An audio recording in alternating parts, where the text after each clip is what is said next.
So, welcome back everyone. Thank you for being patient during our video glitch. So, I'm just going to make one more adjustment on my screen. There we go.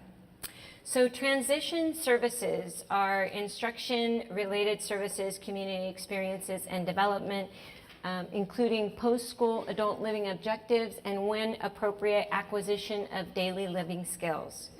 It starts no later than age 16 and continues until at least age 21. So I statements and self-determination and supported decision-making as you get closer to transition. These are some examples.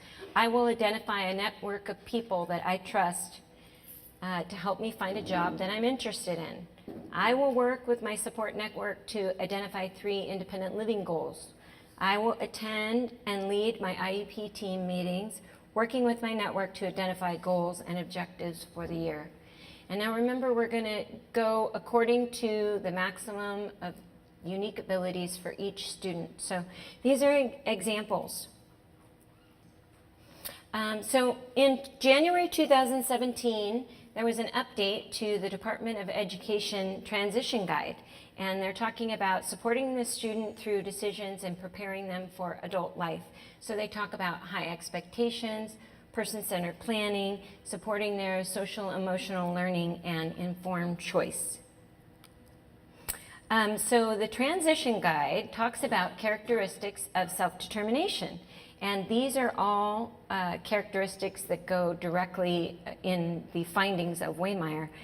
Speak for yourself, be a self-advocate, solve problems, set goals, make decisions, possess self-awareness, and exhibit independence. So these are all good guidelines in areas of need when you're trying to come up with goals that match self-determination for your students. Also in the transition guide, it talks about the age of majority and it talks about supported decision-making.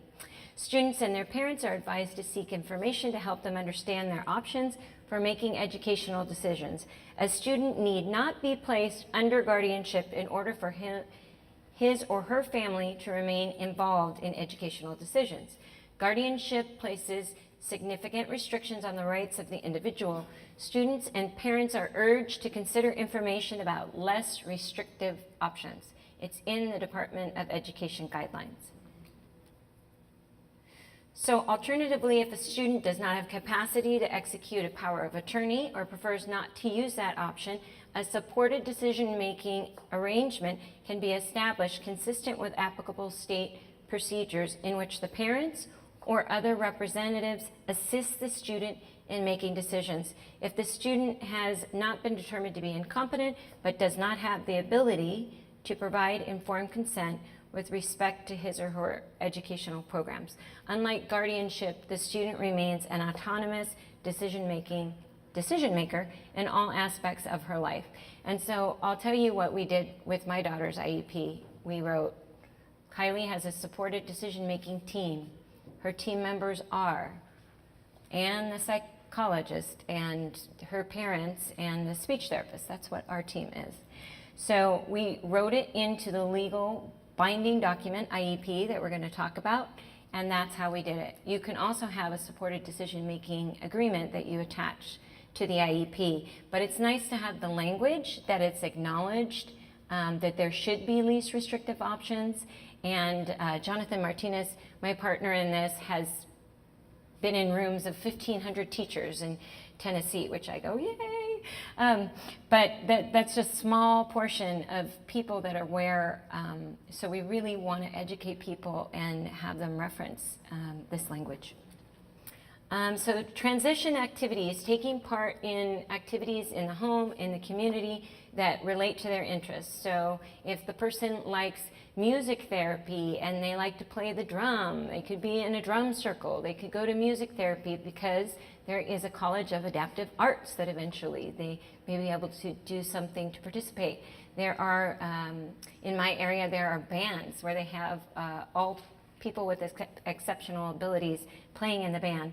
So they're talking about really getting the student involved in the community earlier on.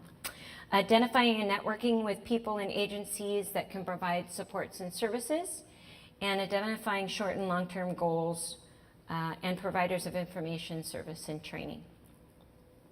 So if there are concerns that the student cannot take care of themselves, that is something that is an independent living need, and transition services are a coordinated set of activities that should be provided for adult living objectives and acquisition of daily living skills, necessarily including decision-making skills. So agencies that can be involved in the collaboration are vocational rehabilitation, disability rights, independent living centers, and Social Security Administration. We're going to talk more about vocational rehabilitation too. So there is not a one-size-fits-all. The shape of each person's dream is different. And do we know what your individual's dream is? What is it that they want? How can they participate? How can they share with you their rare and distinct wishes? So supported decision-making and vocational rehabilitation. So vocational rehabilitation is charged with preparing for, securing, retaining, advancing in, and maintaining employment. If you need something to prepare for work, vocational rehabilitation should provide it, including decision-making and self-determination skills. So you're eligible if you have a disability, if you want to work, and if you receive SSI, you're automatically eligible for vocational rehabilitation. An independent plan for employment is where they're going to talk about the supports and services and the plan for the job, and this is also a contract, a legally binding contract like the IEP and the IPP. So the big one, vocational and other training services, including the provision of personal and vocational adjustment services, books, tools, and other training materials. So 361.48, 361.48, that's the one you want to remember, because it can include assessments, counseling, job search and retention services, education, assistive technology, medical and mental health care, on-the-job training, job coaches, transportation, services to family members, temporary rent, therapy, clothing, and other goods and services determined necessary for the individual with a disability to achieve an employment outcome. So again, we're providing this information, and I have to say that, you know, in education and vocational rehabilitation, it's all challenging, and we're giving you these tools to help you be successful. And so an employment-based skill is following directions and staying on task, communicating and getting along. Would somebody hire somebody that doesn't have those skills? Life skills limitations, anything that's going to limit you, VR must provide to help you overcome them. But there's a problem. There is a lack of coordination. There's a fragmented system where high schools and adult services are not communicating with each other. So what does that have to do with conservatorship?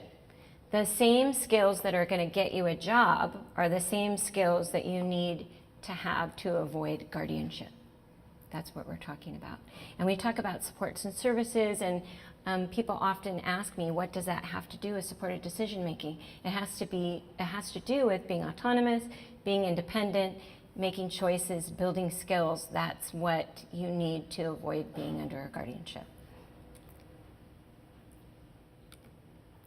So a culture of coordinated support. We have something we're going to talk about here in California called the Blueprint, but there's also another CCS, Culture of Coordinated Support, which is very similar, and that's about agencies collaborating and coordinating and working together to find a good outcome for students in education, in vocational rehabilitation and employment, medical care, and supports and services. So we're going to give you an example of a project, a pilot project in Vermont, which is amazing because it's a coordination of all the agencies working together looking for people who are at risk. I'm I'm jumping ahead because I'm excited about that. So vocational rehabilitation is about exercising informed choice. So they should have appropriate modes of communication and availability and opportunities to exercise informed choice, including support services, and for those with cognitive disabilities. So WIOA, Workforce Innovation and Opportunity Act, put a significant emphasis on the provision of services for people with disabilities, and that it should happen as early as possible, which led to the DOE transition guide that I shared with you. So coordination, transition services should be coordinated for community, for services, for post-adult living objectives, for the acquisition of daily living skills, to prepare them for further employment, education. And I'll tell you, at the top of the transition plan, it says, was my student involved? Yes. So I wonder if the system has an automatic check for that. And then it'll say, were agencies invited? Yes, always it says yes, agencies were invited. Student attended. Did the student contribute?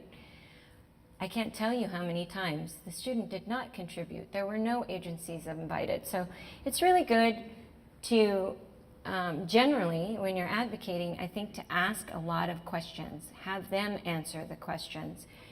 What agencies were invited? How was the student involved? What did they express? How did you collect that information? Did you do an assessment? What was the assessment? Can I see the protocols? So, and also talking about what their interests are and really focusing on the person, and trying to get team involvement and buy-in with that. So California Employment First policy. So there's policy in California that employment is supposed to be the #1 priority for individuals with developmental disabilities, regardless of severity. That they should be able to approximate the pattern of living for people without disabilities, and that they should be in the community, integrated in mainstream life, and be independent, productive, and have normal lives. Also, there is a 5-year plan and partnership called the Blueprint. That is between DDS, the Department of Education, and the Department of Rehabilitation. It is a 5-year plan. I think it goes 2017 through 2022. So I can tell you what the plan is, and that some parts are stagnant, some parts have moved, and we're waiting for more progress to be made on the plan. So improve collaboration and coordination, increase opportunities, and support the ability of individuals with developmental disabilities to make informed choices and to be adequately prepared to engage in competitive, integrated employment. So hand them the ball. You never know what they're going to do with the ball if you don't hand it to them. I love that. I was looking at the competitive integrated employment notes, and I saw this. So I love the visual to give to people, and that is the truth. Many times people with disabilities are never handed the ball, so we don't know what they're capable of. So integrated employment is employment that you would find typically in the community, interacting with individuals in the community to the same extent and comparable positions. And competitive employment is in the competitive labor market at or above minimum wage. So local partnership agreements are where basically they're documenting the interagency collaboration between the 3 agencies. And so there's supposed to literally be an agreement, a tangible agreement that is created by the local education agencies. And that identifies ways in which the partners can work together and build this relationship. It can include other local community partners as well. I know that they have begun creating those agreements in many areas in the Bay Area. So they have begun to create them, and those in leadership may know where they are. People in schools don't know about it yet. So it's great to inform them. And when I was in an IEP and I brought it up, the administrator did know what I was talking about, but often teachers don't know that that's what's coming for them. So I'm excited about that. That's a really big step. Supported employment. So supported employment is for those with the most significant disabilities, to assist them to be eligible to achieve employment outcomes and in their individual plan for employment, to maintain or regain job placement and advance in employment. Supported employment is also in the Department of Education Transition Guide that came out in January 2017. It's all tied in with having high expectations. And I know that it can be very challenging qualifying somebody with an intellectual disability for supported employment. And so they have a client assistance program called a CAP Advocate that can help you protect your person's rights and help facilitate the process. I do know I hesitated to bring it up because I don't have the specifics for you, but customized employment falls under supported employment. So that could be, say, we have a guy who likes to make spaghetti. He's great at making spaghetti, and there's another guy that's great at putting the labels on the jars, and there's another guy that really wants to sell the spaghetti sauce in front of some specialized store, and that's how they could be employed. We want them to be out in the community, so I think it's important that they see their contribution, that they're acknowledged, that somebody is buying something from them. But that could be an example of customized employment. I know some regional centers in California are putting that under an umbrella called job development that is code under Health and Human Services that is actually separate from supported employment, and it's separate from vocational rehabilitation, and it allows the regional center to provide funding for that. So when I have more information about that, I wanted to have it for you today. I don't have the code for you. But if you fill out the information that you want, further supported decision-making information, I will make sure you get it. Also, I wanted to point out on the sign-up sheets that I did not provide a space to put your email address. So please do provide your email address so I can send you the slides. So I'll remind you again before the end of the day. So Medicaid and HCBS. Medicaid is, the Medicaid waiver is for people who would otherwise be in institutions, nursing homes, or hospitals. And home and community-based services goes right along with that, long-term care services in home and community-based settings. And HCBS was supposed to roll out in 2019, be finalized. It's definitely happening now, and people are being trained. And once we had a change in the presidential administration, that has been pushed out to 2021. But I believe in the state of California, they're still going to require it in 2019. So I'll give you an example. I went to a residential housing HCBS informational training, and there will be more training from state council representatives. But it was talking about somebody in a group home who may want to invite somebody over to watch TV, and they can do that. They may want to eat something else than everyone else is eating. They could do that. They may want to sit on the couch and watch a movie with their friend and eat. They could do that. So it's really a huge change in culture, and supported decision-making goes right along with all of that. And it's really about respecting the rights of people. And I think it'll be really powerful for you to see one of these videos where, you know, a highly functional person, they weren't allowed to eat unless they eat what everyone else is eating at the time that they want them to eat it. So this is just a small example of the guidelines. And there's also guidelines in HCBS for group homes about teaching them to be self-advocates, which is great. So services that are under HCBS are case management, community transition services, private nursing, family training, home and health aides, life-sustaining utility reimbursement, habilitation, and respite care. So HCBS defines the nature and the quality of the settings, and that there is community living involved in their experience, that they're integrated in the community. So for example, there's a housing property down in Santa Cruz, and they have spaces available for typically developing neurotypical individuals and also for people with disabilities, and they all live in the same area, which is great. So person-centered planning is based on interests, and I will give you some examples today, but often it's very visual, and it's a hands-on opportunity for the person to contribute to a plan. And in creating the IPP, the person-centered plan should come first. So it's really important that when we're talking about person-centered planning, which I'll tell you more about, that supported decision-making, whether you're going to be using supported decision-making, that you know about that before you get to the person-centered plan process. And the IPP identifies the goals and services and supports to increase independence and so that our individuals can participate in the community.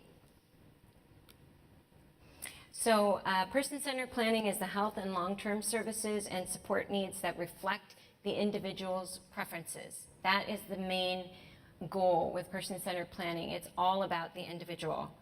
And there's a link that you can go to. But if you look up person-centered planning, I'm going to give you some more information. There are so many tools that can be used, and often there are visuals for somebody to understand what's important to them and what's important for them. And so why it's important that you know whether you're going to practice supported decision-making before you get to person-centered planning is because what happens if the person decides what's important to them? Who's going to decide what's important for them? And how could that differ? And so I was at a conference, the Self-Determination Conference, and there was a person speaking and a woman in a wheelchair in front of me, and she said, what do I do about a caregiver? I have desires, I want this, and my caregiver says, no, you should do this. And this is a highly functional person. She's on the board of the Self-Determination Committee. And when she asked that question, she was told, choice isn't everything. So it's really important that when you're getting to this place that you have a voice, and that even if that person needs assistance making those decisions, that it says we're going to give preference and consider the interests of the person.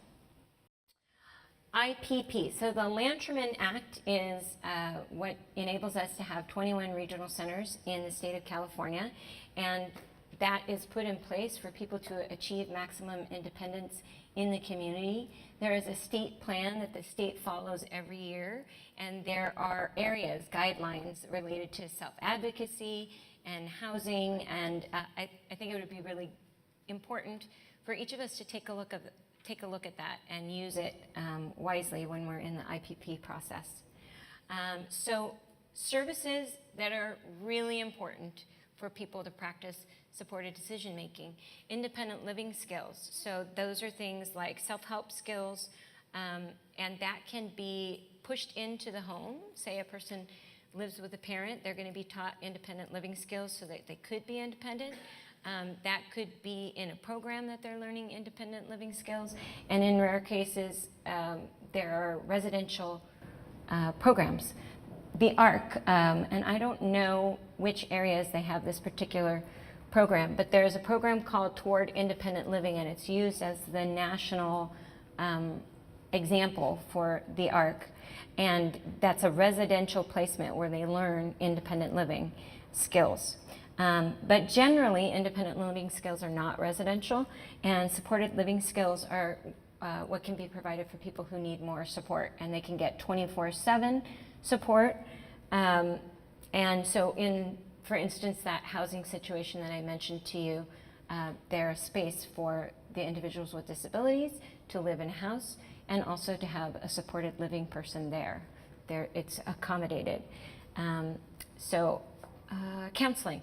Counseling is really important. When we talk about safety skills counseling and behavior support, social skills support, we need to be teaching them about these things. We need to be creating opportunities for people to learn, and they're never going to learn if we don't provide those experiences for them. So California's self-determination program. So I am very passionate about the self-determination program. It's an opportunity for people in California to have a pot of funds. So right now there's a pot of funds that is in your IPP. It's given to the regional center according to your plan. And that is administered by the case manager and by the regional center. So right now there are 2,500 people in the state of California who have been chosen for the initial pilot program, and in certain counties it's been allotted a certain number that will be able to try it out first. So that means, say my child likes aquatherapy, or this individual likes hippotherapy and they like a certain provider, or there's a certain respite provider or behavioral provider that you want, then you can decide who you're going to choose. So that does come with responsibility. So the tenets of the self-determination program are freedom, authority, support, responsibility, and confirmation. And so what I love about it is that it's very well defined. There is the individual, there is a financial management company who's going to pay the providers with the funds that have been allotted to you. So it's very important what is in your IPP and how you do your person-centered plan, and that's going to tell you how much funds are allotted. And then of course, if there are changes, you can come back and do another IPP before the end of the year, but it's typical that it would just be annual. And so the third component of that is the independent facilitator. So that can be a parent. There is debate about whether that can be a case manager because it's so akin to a supported decision-making team member. And that should really be somebody who's unbiased, who's looking directly at the individual. And all decisions are about the individual. So the independent facilitator is somebody who's going to find the resources that the person is interested in using and obtaining in their life. So if you're interested in aquatherapy, then they're going to help you find aquatherapy. They're going to help you manage everything. So what it does is it's acknowledging that people with disabilities need support, and they need freedom, and they need authority, and they need a responsibility and autonomy. And look, it's built in. They can have support, and this is how we can provide it. So in my area, I'm on the advisory committee for the Independent Facilitator program, and I can tell you it's rolling out now finally. It started in 2013, and we've been waiting 5 years. So right now in my area, I think there are 3 independent facilitators. So right now we're training people to learn about how you can be an independent facilitator. And parents can do that. And, you know, I think even with supported decision-making teams, we need to start where we are, where we start with what we have and go from there. So if a case manager for the regional center is someone that can help you do that, then I say you should do that. Other people find that that person is working for an agency and not maybe as unbiased as they would like them to be. So why does the supported decision, the self-determination program matter to supported decision making? And I kind of touched on that. Unbiased person sounds like a supported decision making team member. They're going to follow the person-centered plan. They're going to identify if they use supported decision making before they get to the person-centered plan process. And in rural areas, it's going to be really helpful, like Lake Tahoe area. I don't think they have a lot of service providers. So if they have the self-determination program, they can pick Nancy, who's really great at doing the support that they need. So they can pick a caregiver. They can pick different respite agencies, and there's a lot more choice, and I think they're going to have more access to supports and services in rural areas. So, universal human rights. So every culture in the world agrees on universal human rights. And I talk about this originally I heard this in a speech at the ARC Public Policy Conference from Sue Swenson, who happens to be one of my favorite people. She was the Secretary of OSERS under Obama, and she had a son with a disability. He had a rare form of congenital muscular dystrophy and autism, exactly like my children. So she's an amazing speaker, and she talked a lot about human rights and about how her son did not have a means of communication. And so they used support people to help him be as independent as possible. So autonomy is intensely personal, unique according to each person's abilities, according to each person's challenges, their preferences, and their opportunities. So Article of Faith, physical or mental disabilities in no way diminish a person's right to fully participate in all aspects of society. And I think I'm going to stop right there and take another little break. I'm going to find out if we're going to be able to access the videos, and we'll come back in 5 minutes.